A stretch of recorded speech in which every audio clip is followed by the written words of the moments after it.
हम आप लोगों को ऊर्जा का बारे में बताए थे। ऊर्जा अर्थात एनर्जी। आज वर्तमान अर्थात आधुनिक युग बिना ऊर्जा का आपको वर्तमान समय का कोई भी काम नहीं हो पाएगा। बताइए, हो पाएगा? आज एनर्जी के अभाव में क्या आपका पंखा चल पाएगा? क्या आज आपका बल्ब जल पाएगा? यानी तमाम मानव के तमाम ऐसी आज संसाधन है जिसे ऊर्जा अर्थात एनर्जी चाहिए। हाँ या ना? इस ऊर्जा या आपको एनर्जी को अगर देखी जाए तो आपको स्रोत के आधार पर और समय के आधार पर दो भागों में बांटा गया।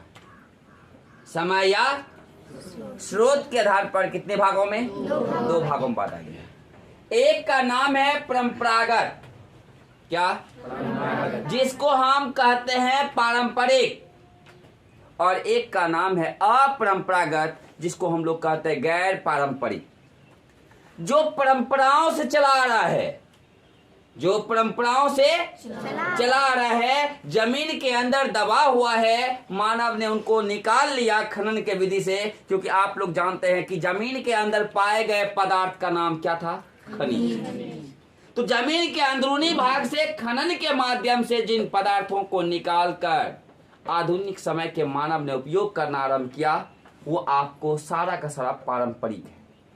और पारंपरिक को आप अनवीकरणीय भी कह सकते हैं, क्योंकि वो और वही है समाप्य संसाधन भी है, क्योंकि उसका दोबारा उपयोग नहीं होता है। दोबारा उपयोग नहीं होता। यानी अगर आप पारंपरिक को कहें तो वो आपको समाप्य संसाधन भी है, वो अनवीकरणीय संसाधन भी है, वो समाप्त होने वाली संसाधन है, क्योंकि एक बार उपयोग करने का दोबारा उपयोग नहीं की जाती है। आप वर्तमान समय में इतना ही नहीं देखे, आपने ये भी देखा होगा कि कोयला का उपयोग आज विभिन्न स्थानों पर होते हुए देखे होंगे। आप जिससे ईंट से घर बनाया है मानव आधुनिक समय के, ईंट को पकाता है कोयला का प्रयोग करके। तो कोयला तो आप ऊर्जा का संसाधन है ना, ऊर्जा का स्रोत है ना। बोलिए, कोयला से आप सुनते होंगे पहले ट्रेन चलती थी। यानी जिस ट्रेन की मैं बातें आपको एक दिन याद कीजिएगा, कहानी में कहा था कि ग्रामीण क्षेत्र के लोगों ने कभी ट्रेन नहीं देखा था, तो वो सोचा कि मैं जाकर के ट्रेन देख लेता। तो एक आदमी गांव में थे, वो देखे थे, वो बोले क्या सहरसा स्टेशन पे ट्रेन आती है, आप जाके देख लीजिएगा। तो वो निकले सहरसा स्टेशन पे ट्रेन देखने के लिए। रास्ते में वो उनको जो व्यक्ति ने बताया था, वो बोला कहाँ जा रहे हो रे? तो बोला कि हम जा रहे हैं ट्रेन देखने के लिए। बोला आज ट्रेन नहीं, आज संडे है। तो बोला कि ठीक है। अगले दिन निकला, जब तक मैं आया तो राजरानी क्या हो गई थी? चली गई थी। उन्होंने लोगों से पूछा कि ट्रेन कैसा होता है, ट्रेन कहाँ है? तो उन्होंने क्या कहा? ट्रेन लंबी होती है और मुँह काली होती है, माथे पर बिंदिया चिपकी रहती है और आपको मुंह से धुआं देते रहती है। ये सोचा ट्रेन इसलिए होता है? बोला हाँ इसलिए होता है क्योंकि उस समय में कोयला से चलता था ना ट्रेन। तो धुआं बताइए अधिक देती होगी कम देती होगी? इसलिए वो व्यक्ति सोचा कि अगर धुआं देता है और आपको मुंह काली होगी तो हम क्यों नहीं कहीं देख लें, क्या जरूरत है सहरसा स्टेशन पे देखने का। बेचारा चल दिया अपने घर की ओर। उधर से एक लंबी सी औरत आपको देखने में काली और आपको माथे पर बिंदिया और उधर से बीड़ी पीते हुए आ रही थी। कि सोचा ट्रेन तो यही सोचा का हौले हौले हौले। क्यों? क्योंकि उनको लगा, क्योंकि कहा गया था कि धुआं अधिक देती है। ये सोचा कि धुआं तो मुंह से दे ही रही है, लंबी तो है ही, काली तो है ही और माथे पर बिंदिया है ही। कह दिया हौले हौले हौले। और कोई अनजान औरत, अगर अनजान औरत को कहा जाए हौले हौले तो वो तो रुकेगी। बोली क्या बात है? तो बोले क्या कि कितना रुपया भाड़ा है जाने का।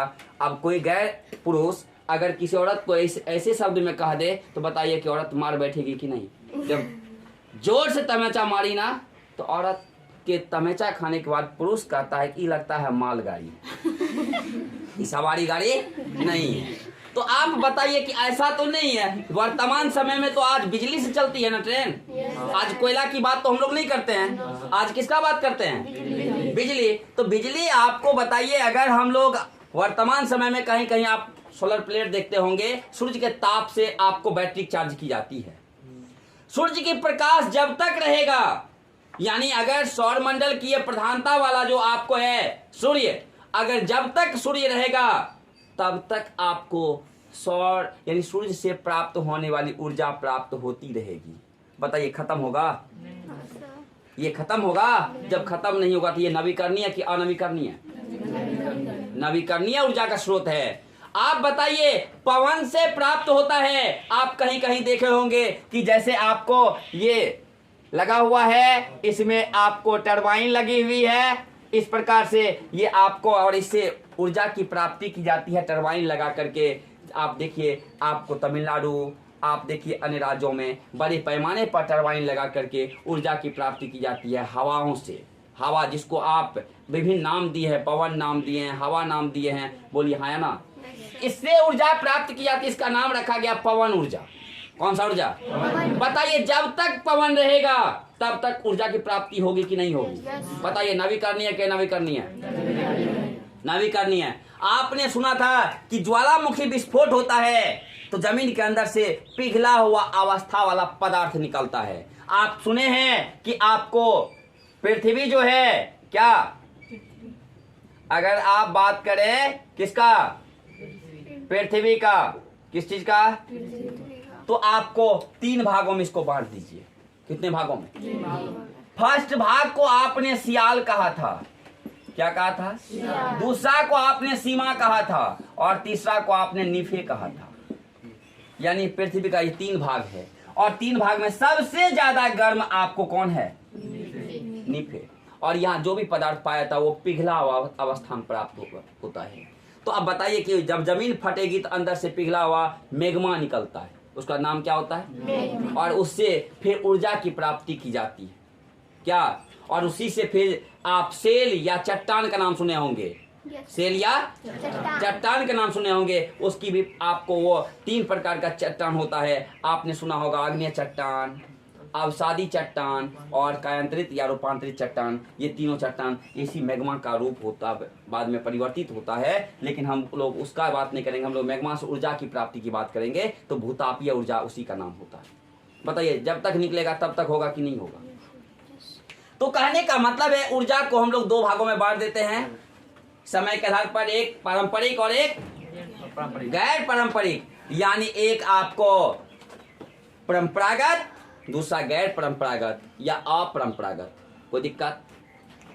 कोई दिक्कत किसी को? कितने भागों में बांट देते हैं? और वर्तमान समय ऊर्जा की विशेष आवश्यकता वर्तमान समय में, हाँ या ना? अगर इसी को आप कहेंगे कि हम आपको बांटेंगे उपयोग के स्तर के आधार पर, तो हम लोग कहेंगे 2 प्रकार के, एक सतत और एक है आपको समाप्य। सतत का मतलब होता है लगातार, जिसका उपयोग आप लगातार करते हैं। तो बोलिए सौर ऊर्जा का उपयोग आप लगातार करेंगे ना, पवन ऊर्जा का लगातार होगा ना। लेकिन आप बताइए कोयला का उपयोग लगातार होता है? कोयला उपयोग कीजिए समाप्त हो जाएगा, पेट्रोलियम उपयोग कीजिए समाप्त हो जाएगा। बोलिए हाँ या ना? तो हम लोग चलते हैं किधर की ओर? परंपरागत की ओर या पारंपरिक की ओर? किधर की ओर? बोलिए हम लोग किधर की ओर चलते हैं? पारंपरिक ऊर्जा के स्रोत की ओर। तो आप बताइए पारंपरिक में पहला मैं नाम लेता हूं कोयला का। देखो इससे पहले हम आप लोगों को ऊर्जा का बारे में बताए थे। ऊर्जा अर्थात एनर्जी।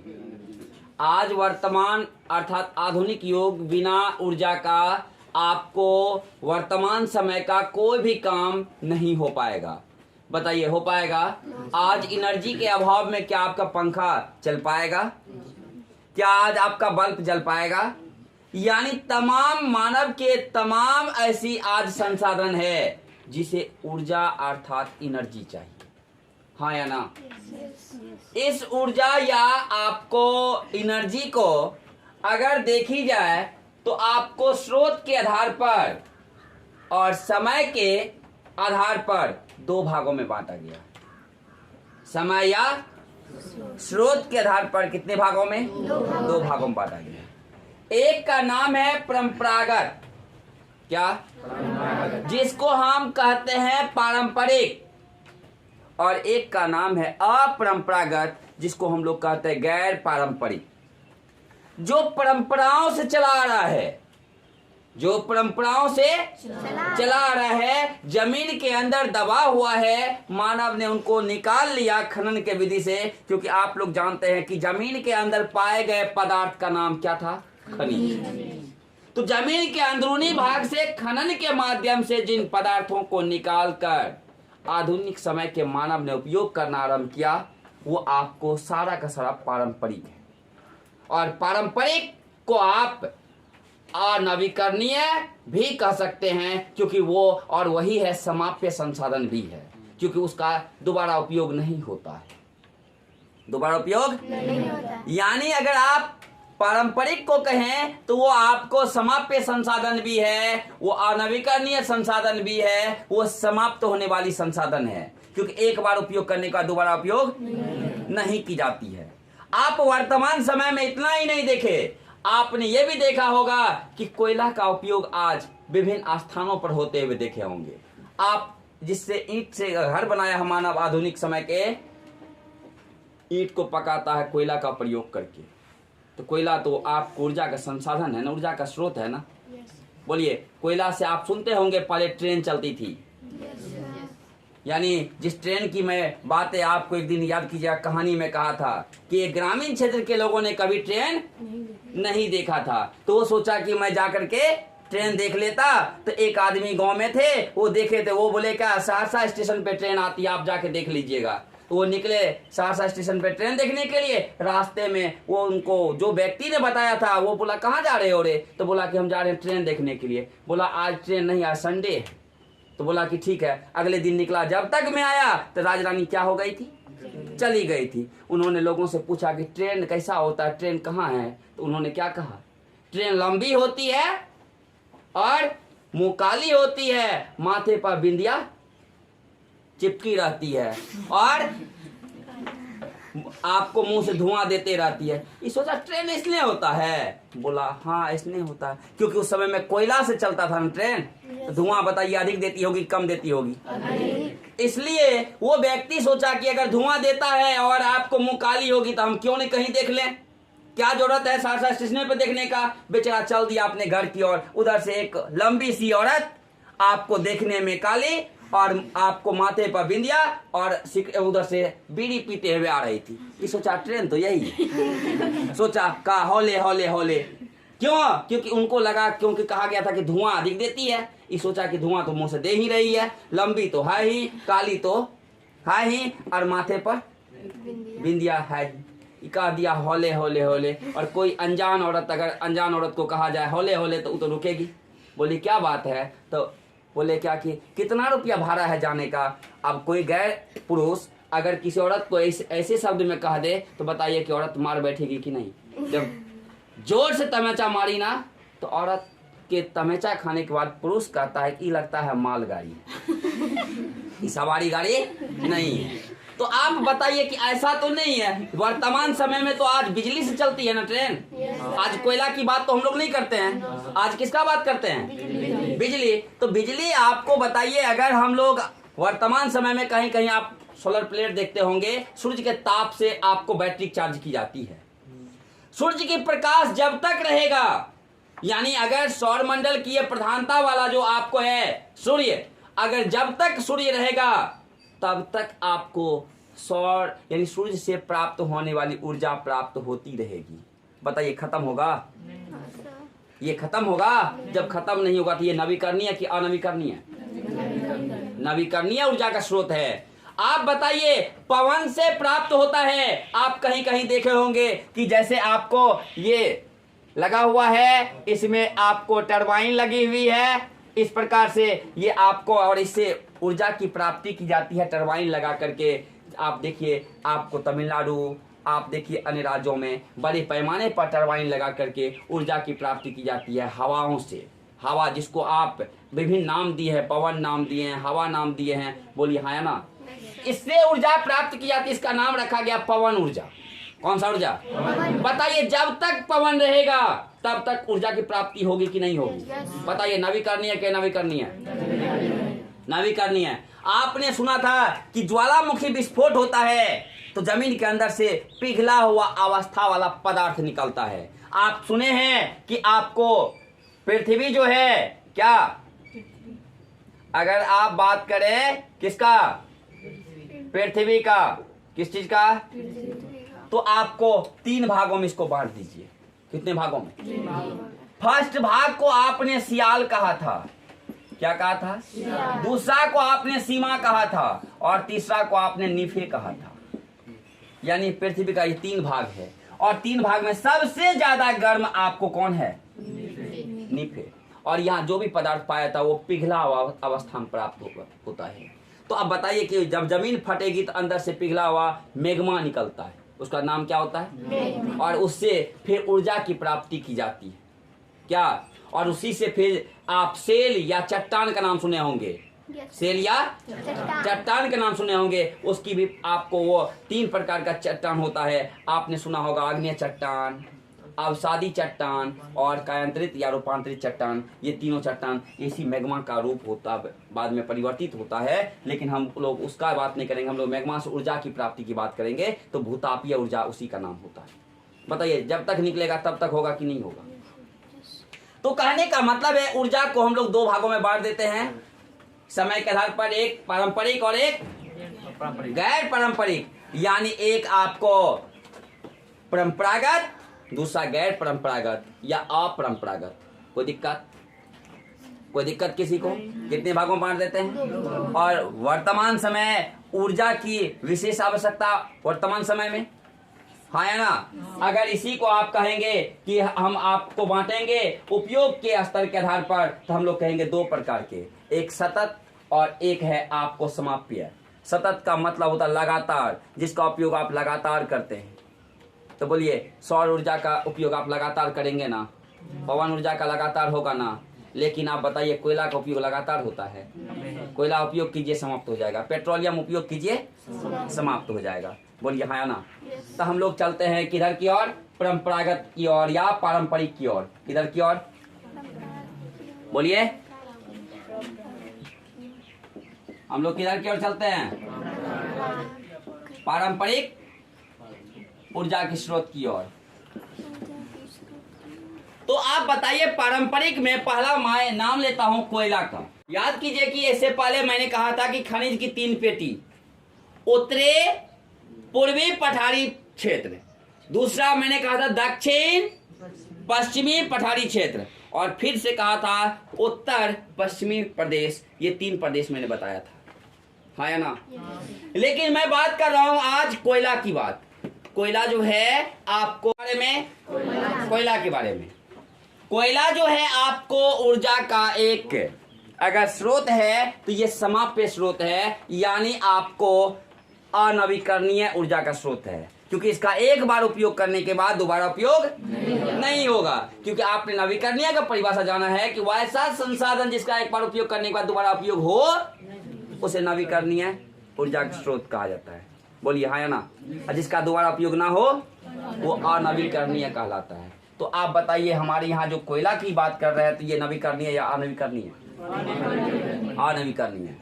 कहा जाता है कि भारत के समस्त कोयला क्षेत्रों को 2 भागों में बांटा गया है। एक गोंडवाना, क्या? गोंडवाना समूह, और दूसरा है टर्सरियरी क्षेत्र। तो आपको गोंडवाना समूह के अंतर्गत आपको झारखंड, छत्तीसगढ़, मध्य प्रदेश, पश्चिम बंगाल आदि राज्य जो 99% कोयला का उत्पादक क्षेत्र है, और 1% उत्पादन जो होता है वो आपको टर्सरी कोयला क्षेत्र में या टर्सरी क्षेत्र में, जो अरुणाचल प्रदेश, असम और मेघालय, और आप याद कीजिएगा नागा जनजातियों के मांग के कारण बनने वाला राज्य नागालैंड, ये क्षेत्र में आपको वही 1% कोयला का उत्पादन। 99% कहाँ? गोंडवाना समूह में। कहाँ? तो कोयला के क्षेत्रों को इंडिया में कितने भागों में बांटा गया है? 2 भागों में, गोंडवाना और टर्शियरी। तो आपको 99% कहाँ और 1%, और कोयला को 4 भागों में बांटी गई है। एक है एंथ्रासाइट, कौन सा आइट? एंथ्रासाइट में 99% से अधिक कार्बन पाया जाता है, इसलिए जलने पर धुआं नहीं देता है, इसीलिए इसको कोकिंग कोयला के नाम से भी जाना जाता है और इसका उपयोग धातु को गलाने में की जाती है। दूसरा जो है आपको बिटुमिनस, क्या? इसको भी अगर बात करें तो हम लोग कोकिंग कोयला के रूप में परिवर्तित कर सकते हैं और इसमें 70 से 90% क्या पाया जाता है? इसके अलावा आता है लिग्नाइट। लिग्नाइट को हम लोग भूरा कोयला के नाम से भी जानते हैं। कभी कभी ऑब्जेक्टिव पूछता है कि भूरा कोयला के नाम से किसे जाना जाता है, तो क्या कहेंगे? और इसके अलावा होता है आपको पीट। सबसे निम्न कोटि का कोयला पीट और सबसे अच्छा कोयला। और कोयला का सबसे बड़ा उत्पादक राज्य झारखंड। कौन? झारखंड। और आपको भारत में कोयला के कितने क्षेत्र हैं? 2 क्षेत्र, गोंडवाना और किस क्षेत्र में सबसे बड़ा कोयला का उत्पादन होता है? कितना प्रतिशत? 99%। और कोयला का प्रमुख उत्पादक राज्य झारखंड। अगर आप इसके अलावा बात करेंगे तो आप पेट्रोलियम का नाम सुनते हैं। पेट्रोलियम जब आपको असम से निकाली गई जमीन के अंदर से आपको, तो यानी आपको 19वीं शताब्दी में, किस शताब्दी में? 19वीं शताब्दी में, तो आपको फिर तेल को शोधन करने के लिए तेल शोधकशाला भी तो चाहिए। तो अपना भारत में पहला तेल शोधक कारखाना कहाँ स्थापित की गई? असम के दिगबोई में 1901 ईस्वी में। कब? यानी असम में आपको एक स्थान है, यानी क्या? दिगबोई। और यहाँ 1901 में पहला तेल परिष्करणशाला कहिए या तेल शोधक कारखाना कहिए, ये पहली बार 1901 में। उसके बाद दूसरा स्थापित किया गया महाराष्ट्र में, और महाराष्ट्र के मुंबई में, तो आपको 1954 ईस्वी में आजादी के बाद। और अभी अगर बात करें 2011 के अनुसार, तो आपको तेल शोधक कारखाना की संख्या अपना हिंदुस्तान में 21 है। कितना ईस्वी के अनुसार? 21 तेल शोधक कारखाना में से बिहार में एकमात्र तेल शोधक कारखाना है और वो है बरौनी में। कहाँ है? बताइए, बरौनी किस जिला में है? बेगूसराय जिला में है। बिहार राज्य में 38 जिला में से एक जिला है बेगूसराय। इसके अलावा अगर बात करें तो अभी कितना तेल शोधक कारखाना है?